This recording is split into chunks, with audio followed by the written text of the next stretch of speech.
lo demás a su obra, que es transformar el mundo, emancipar el trabajo, emancipar el proletariado, emancipar a los pueblos. Bueno, me avisan también cuando me pasen el tiempo. ¿Cómo leer a Marx? Yo creo que es un gran problema, porque la verdad es que venimos de un pasado que quizá la mayoría de ustedes no lo recuerda o no estaba, era chico, no había nacido.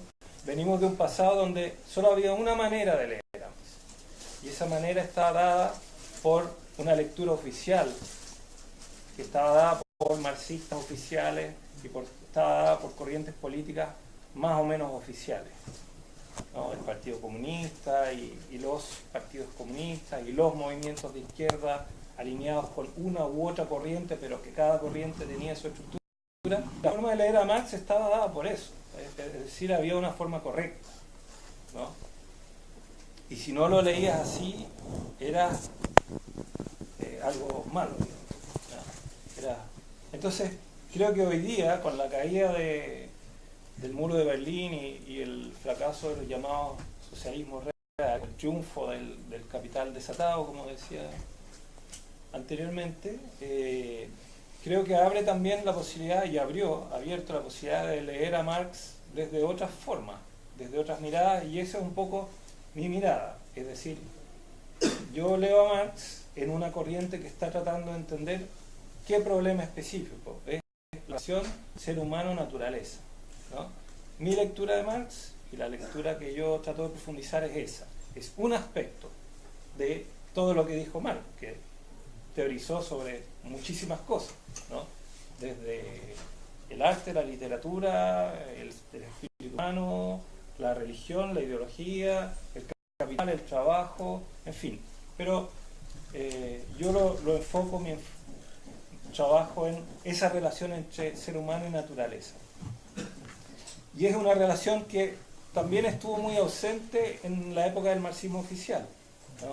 Estuvo muy ausente porque se decía, la lectura era, bueno, está el proletariado, están los capitalistas, esa es la contradicción principal que tiene la política, todo se explica por las relaciones de producción, las relaciones sociales de producción y el nivel de conciencia, por lo tanto solo tienes que leer las cosas de forma correcta y vas a alcanzar el nivel de conciencia y por lo tanto vas a entrar al movimiento político correcto que te permite luchar contra los capitalistas. Y un montón de aspectos de la obra de Marx que es difícil hablar de leer el Capital o explicar el Capital, porque lo que hay que explicar en realidad es un proceso largo por el cual Marx y otra gente, y bastante otra gente, en ese momento estaba tratando de entender el mundo nuevo que estaba surgiendo. Y por lo tanto la reflexión de Marx culmina en el Capital, pero en realidad es una reflexión que pasa por varias etapas. En algunas pone más énfasis en el ser humano, pone más énfasis en la economía y en otras pone más énfasis en la política y culmina con el Capital, pero es difícil decir, mira, la obra de Marx es el Capital, como lo han dicho algunos pensadores, como Althusser, otros. Mira, en realidad lo que Marx escribió antes del Capital es anecdótico, bótenlo a la basura, porque en realidad lo que importa está aquí, lo duro, ¿no? La estructura de circulación de la mercancía, la producción del valor y todo eso. Bueno, entonces justamente los aspectos que tienen que ver con la naturaleza y la forma como nos relacionamos con la naturaleza fueron omitidos en la época del marxismo oficial. ¿Por qué es importante verlo ahora? Porque yo no, otra gente, y yo me cuelgo de eso y trato de aprender y de pensar con eso, pero ¿por qué otra gente ha vuelto a eso? Porque estamos entrando en un momento crítico de la relación del capitalismo con la naturaleza. Porque si bien la relación tal vez fue la misma siempre, en términos de las prácticas de expropiación, destrucción, acumulación, la verdad es que el planeta es finito y por lo tanto, aunque lo que hicieron en el siglo XVIII-XIX ya no tiene el mismo impacto que ahora, porque en ese tiempo quedaba más por depredar. y ahora queda menos. En ese tiempo la capacidad de los ecosistemas por absorber la contaminación era una y ahora es menor. Por lo tanto, pensar la relación ser humano-naturaleza desde Marx también tiene que ver con una urgencia, que es, tenemos que encontrar respuesta a este mundo que el capital está destruyendo y a cómo revertirlo. Hay dos o tres aspectos de los conceptos de Marx. Yo no voy a hablar de Marx en los 90, primero porque ya lo hicieron y porque en realidad mi reflexión tiene que ver con los orígenes del capitalismo y con los conceptos, más bien. Ustedes deben haber escuchado por ahí que lo principal es en el marxismo, en las proposiciones de Marx sobre el capital, es la dicotomía entre capital y trabajo. Y de ahí derivan dos, y el capital y el trabajo se expresan políticamente y socialmente en dos grandes clases, que son los capitalistas y los trabajadores, y los proletarios. Yo creo que hay un elemento que es, hay dos cosas que son interesantes para tratar de reflexionar sobre la naturaleza y que se han venido trabajando por algunos autores, que son, hay otro elemento que es la tierra, que Marx y la economía política clásica también la plantea, la tierra. Es capital, trabajo y tierra. Pero en buena medida al comienzo se analiza ese factor de tierra como el uso del suelo. Es decir, tenemos la renta del capital, que es la plusvalía, ¿no? El capital, ¿qué es lo que renta? Renta plusvalía, renta un valor adicional al que tú pusiste, un extra. Esa es la renta del capital.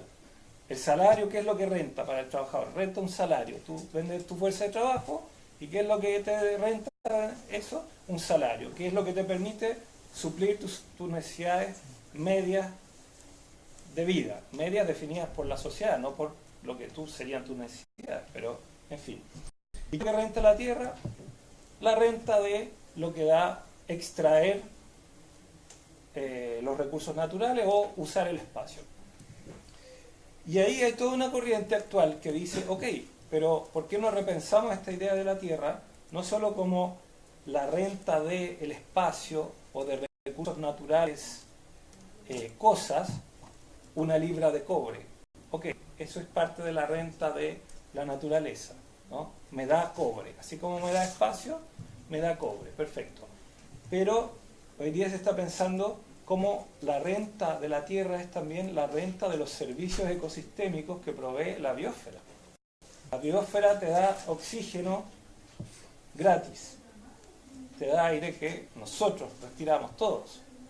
Bueno, esa capacidad de producción de las condiciones de producción y reproducción de la vida son gratis, están siendo apropiadas por el capital que las mete para que sin aire no hay trabajadores, o sería muy caro mantener una fuerza de trabajo donde tienen que estar con estanques, ¿cierto?, de oxígeno, y sería muy caro, y para allá vamos, ¿no? Cuando hayamos destruido la capacidad de la biosfera de mantener las condiciones de vida para todos, reproducir las condiciones de vida para todos, el trabajo va a ser más caro.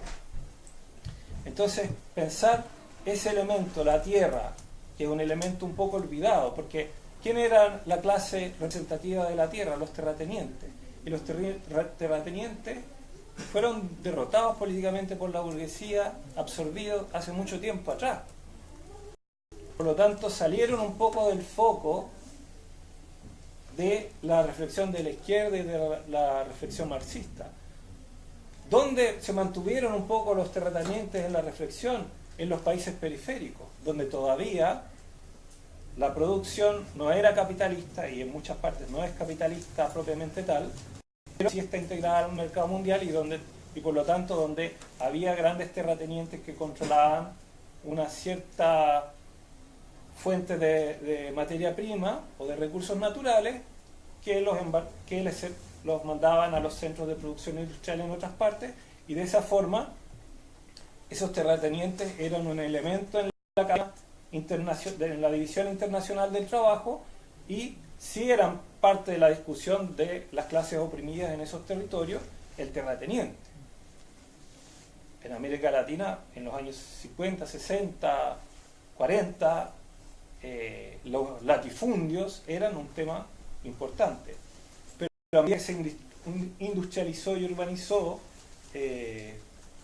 fueron perdiendo lugar en la reflexión. Hoy día mismo, hay una vuelta de estos temas de las clases asociadas a la tierra entendida en un sentido amplio como la capacidad de producción y reproducción de la vida y el espacio, que entra en la reflexión. Y ahí, por ejemplo, el tema de Berta Cáceres entra muy fuerte, porque ¿qué son al final las empresas multinacionales que expropian, que hacen monocultivo? Son los terratenientes del siglo XXI, ¿cierto?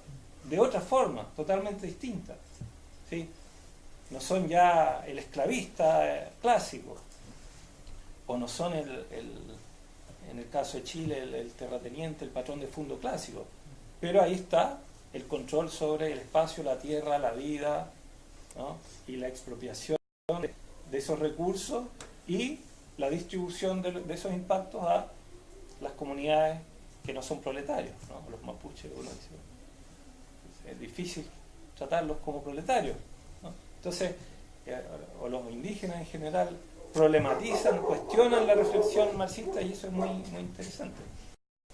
Pero ahí hay una entrada que es súper vigente a cómo se relaciona las categorías principales del capital. ¿Qué vigencia pueden tener esas categorías con la reflexión del capitalismo que existe hoy día?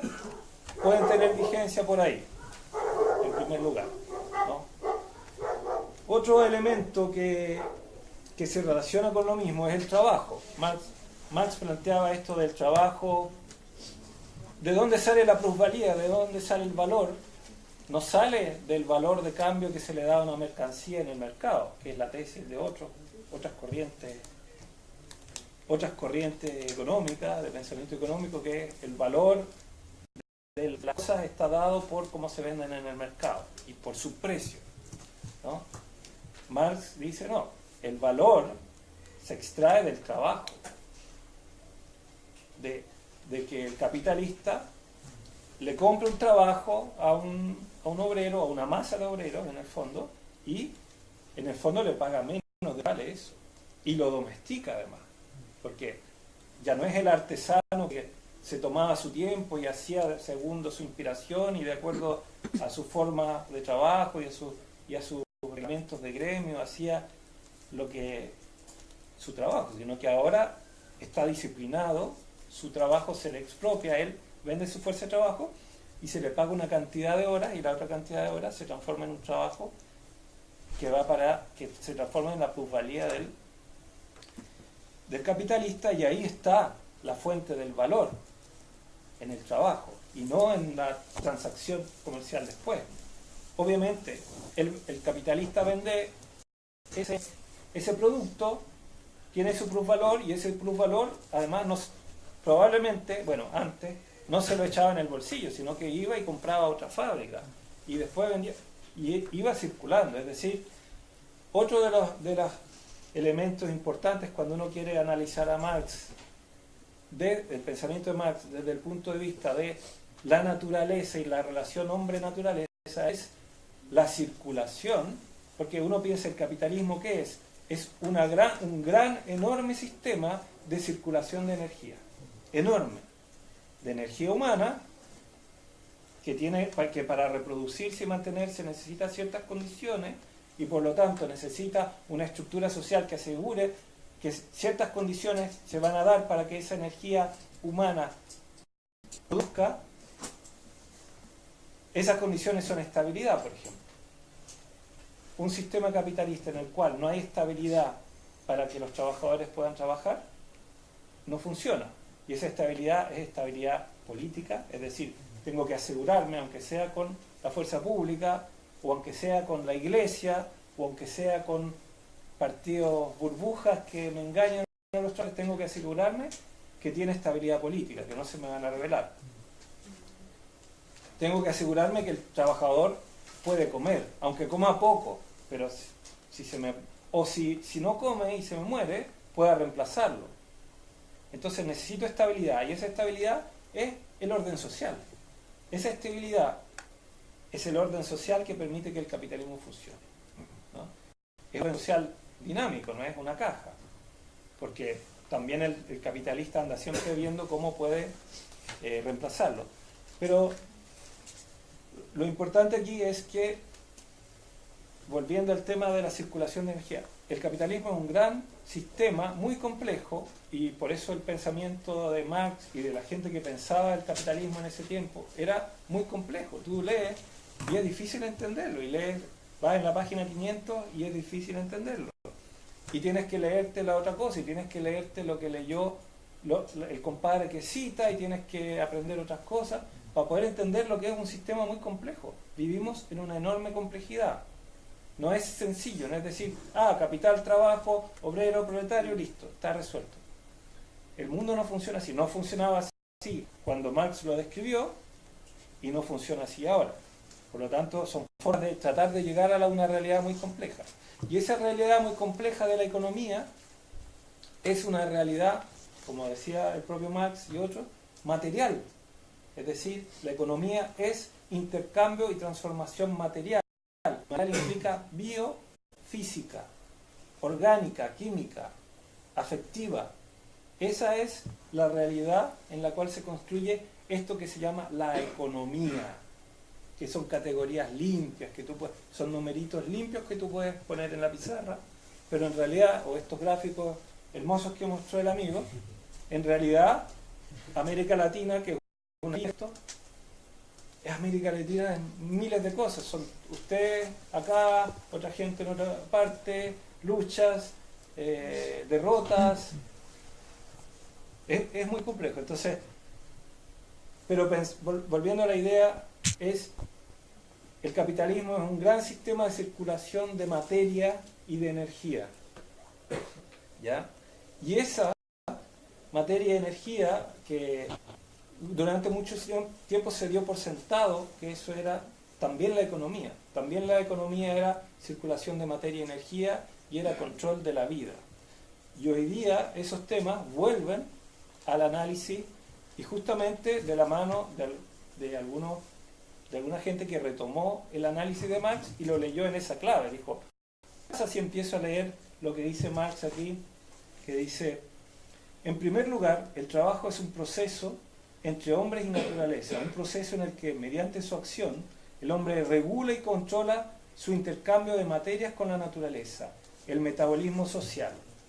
Es decir, está hablando una analogía que tiene que ver con algo orgánico, no algo mecánico, no un entendimiento mecánico del mundo, orgánico, un metabolismo. Es decir, el hombre, la naturaleza, dice Marx, es el cuerpo inorgánico del hombre. El cuerpo inorgánico del hombre es nuestro cuerpo. Y eso redunda al final en simplemente que la naturaleza que dialoga consigo mismo, porque el hombre también es parte de la naturaleza. Por lo tanto, hay un montón de trabas para pensar esta relación entre destrucción de la naturaleza y capitalismo.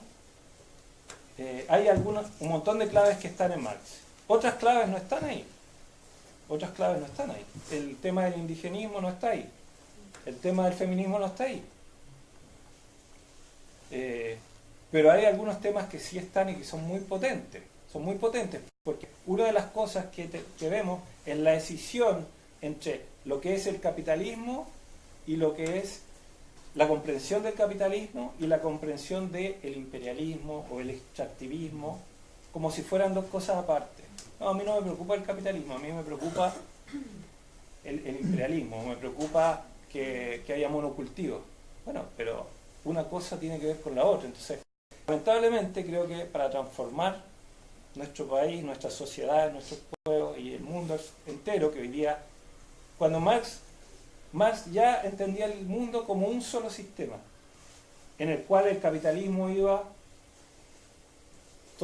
moldeándolo. Y ese proceso, imagínate, hace 150 años ya se estaba hablando de eso, de, en el fondo, una especie de globalización, colonizar el mundo por el capitalismo. Eso hace 150 años. Hoy día ese proceso está mucho más avanzado. Bueno, un poco para cerrar, el tema del trabajo, les decía, el trabajo es energía, está el trabajo abstracto, ¿cierto? Y el trabajo vivo. El trabajo abstracto, en cierto sentido, es un capitalista abstractamente puede sacar un cálculo de cuánto trabajo necesita comprar y en el fondo a cuántas personas tienen que pagarle para hacer tal tarea y qué formación tienen que tener esos trabajadores, y puede comparar el mercado de trabajo en Concepción, en Santiago, y puede calcular un montón de cuestiones, ¿no? Y cuál es el salario promedio que tendría que pagarle en tal estación o en tal otra estación, digamos de verano, invierno, en fin, dependiendo del trabajo, etc. Ese es un poco lo que podríamos decir una entrada a la idea de trabajo abstracto. Pero hay otro trabajo que describe Marx, que es el trabajo vivo. Y el trabajo vivo es el ser humano mismo. El ser humano que ya no es un obrero teórico, sino que es el compadre que tiene que salir de su casa a tal hora, tiene que ir en una micro, tiene que estar con su familia, tiene que ir en un barrio, tiene que vivir en una población marginal, tiene que... El trabajo vivo sale de ahí. Y el problema del capital es cómo absorbe esa capacidad de trabajo vivo, que es energía, pero también es conocimiento, pero como al mismo tiempo la disciplina. Y el trabajo vivo también es, y esas son las reflexiones que se están haciendo hoy día, pero el vivo no viene solo del trabajador humano. El trabajo vivo viene también de la naturaleza. Es decir, en la relación entre ser humano y naturaleza hay un trabajo vivo que se está siendo expropiado, ¿no? Y ese trabajo vivo no tiene precio, aunque tiene un precio de mercado, pero hay un inmenso valor que está siendo expropiado, y el problema de ese valor es que no se transforma en plata, en dinero, pero por más dinero que tengas no puedes volver a producir las condiciones biofísicas y bioecológicas que produjeron ese valor. Porque ese valor, digamos, respirar, depende de que existan bosques, depende de que exista una atmósfera, depende de que exista una capa de ozono, depende de un montón de cosas que se están expropiando, pero generan un valor, pero si quisiéramos con todo el dinero del mundo volver a hacerlo, no podríamos. Por lo tanto, hay una quema de valor o un malgasto de valor que es peligroso para todos nosotros. No para todos nosotros, porque los capitalistas, ellos van a tratar de irse a Marte si es necesario, si las cosas aquí se ponen malas, pero para el resto, para la gran mayoría, no es solo la explotación del trabajo individual o la marginación de la familia del trabajador individual que se está dando, sino que es la expropiación de las condiciones de vivir en un sistema biofísico, bioecológico, que es la Tierra, ¿no? Y ese control, que tiene que ver con otras cosas, el control de la vida, el control de los genes, el control... Bueno, solo para terminar, porque en realidad debería haber terminado, pero el mundo en que vivimos es el capitalismo. Uno de los elementos que planteaba Marx que permitía que el capital avanzara era la tecnología. Daba el ejemplo de la máquina de vapor, ¿no? Ejemplos comunes para esa época, pero hoy día son ridículos. Pero sin embargo, la esencia del problema sigue la misma. Uno de los elementos fundamentales para el despliegue del capital es la tecnología. Pero esa tecnología, su despliegue después de 150, 200, 300 años, ha cambiado radicalmente el mundo, ¿no? Ustedes tienen este computador, tienen un celular, producir esa tecnología tiene un impacto socioambiental y mantenerla enorme, gigantesco, irreversible. Por lo tanto, la tecnología va a abrir, creo yo, preguntas que ya no son las preguntas típicas de la economía marxista, es decir, cuánta explotación, los movimientos políticos, qué tanto representan a tal clase o tal clase. La transformación tecnológica está tan alta que las preguntas que se van a abrir, yo creo que no podemos imaginarlas, pero probablemente sean quiénes somos, ¿no? ¿qué otro tipo de ser humano se empieza a crear tal vez en laboratorio? ¿No? ¿Quiénes son humanos de segunda clase, humanos de primera clase? Pero ya no como clases sociales, sino que biológicamente. Entonces, es un mundo muy complejo, muy amenazador, pero también tiene... hay mucha potencialidad. Quizá por esto de que el capitalismo rodó sobre sí mismo sin ningún adversario serio, digamos, yo creo que hay muchas posibilidades para que emerjan otras cosas.